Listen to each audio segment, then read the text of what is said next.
भारत का जो electric vehicle market है उसमें होड़ तो जबरदस्त है। और इसी बीच एक कंपनी ने कुछ ऐसे तिमाही नतीजे पेश किए हैं कि सबका ध्यान उसी पर चला गया है। बात हो रही है एथर एनर्जी की। फिस्कल ईयर 2026 के तीसरे क्वार्टर में इनकी टोटल इनकम में साल दर साल पूरे 53% का उछाल आया है। ये बहुत बड़ा नंबर है।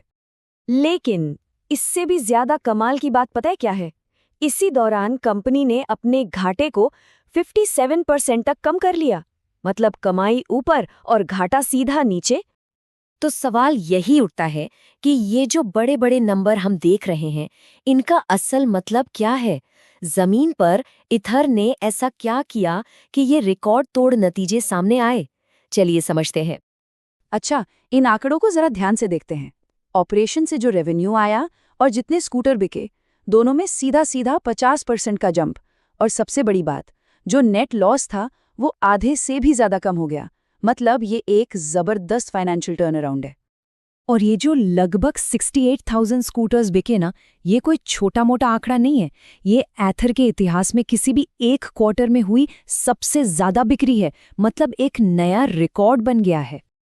तो सवाल वही है कि आखिर एथर ने ये कमाल किया कैसे। आइए उनकी स्ट्रैटेजी को थोड़ा और करीब से देखते हैं और समझते हैं कि इस ग्रोथ मशीन के पीछे आखिर चल क्या रहा है। इस ग्रोथ के पीछे एक बहुत बड़ा हाथ रहा है एथर रिजाटा का। ये एक फैमिली फोकस स्कूटर है। इसने कंपनी की अपील को सिर्फ परफॉर्मेंस पसंद करने वाले लोगों से आगे बढ़ाकर एक बहुत बड़े ऑडियंस तक पहुंचा दिया। और इस स्कूटर का असर बिक्री के इन आंकड़ों में साफ साफ दिखता है। पिछले साल के इसी क्वार्टर के मुकाबले बेची गई यूनिट्स में पूरे 50% का उछाल है। मतलब ये तो साफ है कि फैमिली को टारगेट करने वाला ये स्कूटर मार्केट में सुपर हिट हो गया है। अब इस ग्रोथ का नतीजा क्या हुआ? नतीजा ये हुआ कि एथर ने पहली बार अपने सबसे बड़े कॉम्पिटिटर ओला इलेक्ट्रिक को एक क्वार्टर के रेवेन्यू में पीछे छोड़ दिया। ये इंडियन ईवी मार्केट में एक बहुत बड़ा उलटफेर है। लेकिन ये ग्रोथ सिर्फ एक स्कूटर की वजह से नहीं है। एथर बहुत तेजी से पूरे देश में अपने एक्सपीरियंस सेंटर्स खोल रहा है। सोचिए, एक साल से भी कम टाइम में स्टोर्स की संख्या लगभग डबल हो गई है। इससे हो ये रहा है कि ज्यादा से ज्यादा लोग अब उनके स्कूटर्स को देख पा रहे हैं, टेस्ट राइड ले पा रहे हैं। चलिए, ये तो हो गई आज की बात। लेकिन एथर का फ्यूचर प्लान क्या है? आने वाले कल के लिए वो क्या तैयारी कर रहे हैं? अब जरा इस पर नजर डालते हैं कि वो कैसे एक मजबूत भविष्य की नींव रख रहे हैं। अभी की बात करें तो कंपनी तमिलनाडु के होसुर में अपनी 2 मॉडर्न फैक्ट्रीज से बड़े पैमाने पर प्रोडक्शन कर ही रही है। लेकिन असली गेम चेंजर तो अब आने वाला है। इसका नाम है फैक्ट्री 3.0।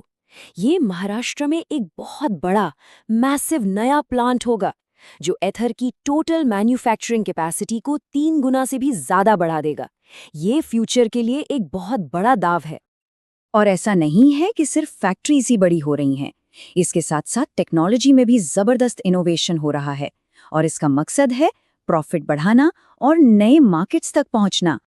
और इस इनोवेशन के सेंटर में है आने वाला EL प्लेटफॉर्म। ये एक ऐसा स्ट्रेटेजिक मूव है जिससे स्कूटर बनाने की लागत कम होगी और एथर के स्कूटर ज्यादा से ज्यादा लोगों की पहुंच में आ पाएंगे।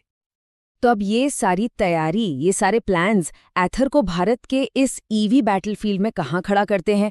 कंपटीशन तो बहुत तगड़ा है, तो देखते हैं कि एथर की स्ट्रैटेजी उसे कैसे आगे बढ़ा रही है। जरा इस ग्रोथ को देखिए। सिर्फ 6 महीनों के अंदर एथर ने अपना मार्केट शेयर डबल से भी ज्यादा कर लिया है और इसी के साथ वो देश का तीसरा सबसे बड़ा प्लेयर बन गया है। और यहीं पर एथर की स्ट्रैटेजी अपने मेन कॉम्पिटिटर्स से बिल्कुल अलग हो जाती है। जहां एक तरफ एग्रेसिव स्केल और मास मार्केट प्राइसिंग पर फोकस है, वहीं एथर क्वालिटी, कस्टमर एक्सपीरियंस और एक मजबूत डीलरशिप नेटवर्क बनाने पर ध्यान दे रहा है। साफ है कि एक मैराथन की तैयारी है, 100 मीटर की रेस की नहीं।